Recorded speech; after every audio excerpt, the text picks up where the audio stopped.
जय श्री कृष्ण। राधे राधे। बोलिए श्री वृंदावन बाके बिहारी लाल की जय। नमस्कार दोस्तों, हमारे चैनल भक्ति सागर में आप सभी का फिर से स्वागत है। आज हम जया एकादशी व्रत कथा का श्रवण करेंगे। एक बार की बात है, श्री कृष्ण से धर्मराज युधिष्ठिर बोले, हे भगवन, आपने माघ के कृष्ण पक्ष की षट्टिला एकादशी का अत्यंत सुंदर वर्णन किया। अब आप कृपा करके माघ शुक्ल एकादशी का वर्णन कीजिए। इसका क्या नाम है, इसके व्रत की क्या विधि है और इसमें कौन से देवता का पूजन किया जाता है।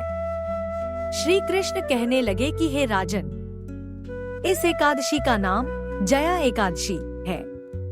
इसका व्रत करने से मनुष्य ब्रह्म हत्यादि पापों से छूटकर मोक्ष को प्राप्त होता है तथा इसके प्रभाव से भूत, पिशाच आदि योनियों से मुक्त हो जाता है।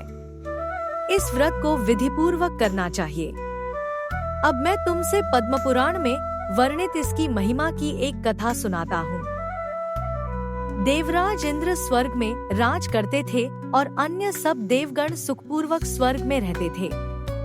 एक समय इंद्र अपनी इच्छानुसार नंदन वन में अप्सराओं के साथ विहार कर रहे थे और गंधर्व गान कर रहे थे। उन गंधर्वों में प्रसिद्ध पुष्पदंत तथा उसकी कन्या पुष्पवती और चित्रसेन तथा उसकी स्त्री मालिनी भी उपस्थित थे। साथ ही मालिनी का पुत्र पुष्पवान और उसका पुत्र माल्यवान भी उपस्थित थे। पुष्पवती गंधर्व कन्या माल्यवान को देखकर उस पर मोहित हो गई और माल्यवान पर कामबाण चलाने लगी। उसने अपने रूप लावण्य और हाव भाव से माल्यवान को वश में कर लिया। हे राजन, वह पुष्पवती अत्यंत सुंदर थी। अब वे इंद्र को प्रसन्न करने के लिए गान करने लगे, परंतु परस्पर मोहित हो जाने के कारण उनका चित्त भ्रमित हो गया था। इनके ठीक प्रकार न गाने तथा स्वर ताल ठीक नहीं होने से इंद्र इनके प्रेम को समझ गया और उन्होंने इसमें अपना अपमान समझकर उनको शाप दे दिया। इंद्र ने कहा, हे मूर्खों, तुमने मेरी आज्ञा का उल्लंघन किया है, इसलिए तुम्हारा धिक्कार है। अब तुम दोनों स्त्री पुरुष के रूप में मृत्यु लोक में जाकर पिशाच रूप धारण करो और अपने कर्म का फल भोगो। इंद्र का ऐसा शाप सुनकर वे अत्यंत दुखी हुए और हिमालय पर्वत पर दुखपूर्वक अपना जीवन व्यतीत करने लगे। उन्हें गंध, रस तथा स्पर्श आदि का कुछ भी ज्ञान नहीं था। वहाँ उनको महान दुख मिल रहे थे। उन्हें एक क्षण के लिए भी निद्रा नहीं आती थी। उस जगह अत्यंत शीत था, इससे उनके रोंगटे खड़े रहते और मारे शीत के दांत बजते रहते।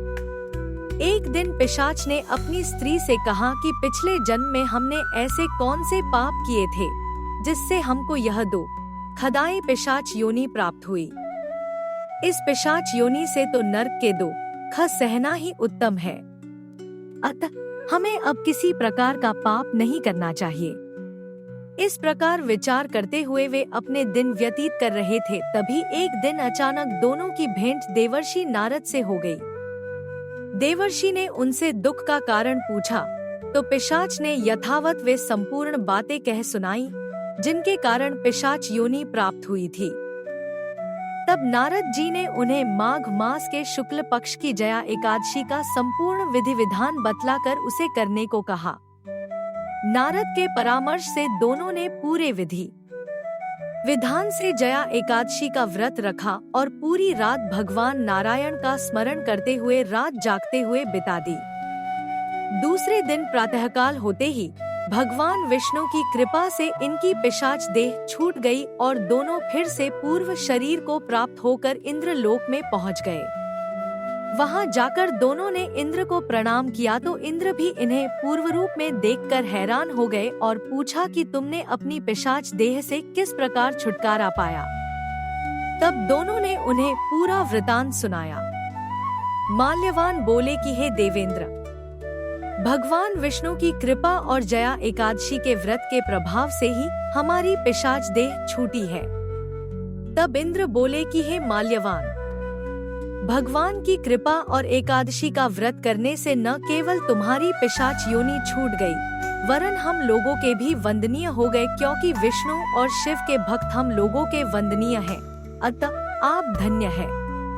अब आप पुष्पवती के साथ जाकर विहार करो। श्री कृष्ण कहने लगे कि हे राजा युधिष्ठिर, इस जया एकादशी के व्रत से बुरी योनि छूट जाती है। जिस मनुष्य ने इस एकादशी का व्रत किया है उसने मानो सब यज्ञ, जप, दान आदि कर लिए। जो मनुष्य जया एकादशी का व्रत करते हैं वे अवश्य ही 1000 वर्ष तक स्वर्ग में वास करते हैं। वीडियो देखने के लिए धन्यवाद। अगर जानकारी पसंद आई हो तो लाइक, शेयर और कमेंट करें। चैनल को सब्सक्राइब करें और बेल आइकन जरूर दबाएं। मिलते हैं अगले वीडियो में। जय हिंद।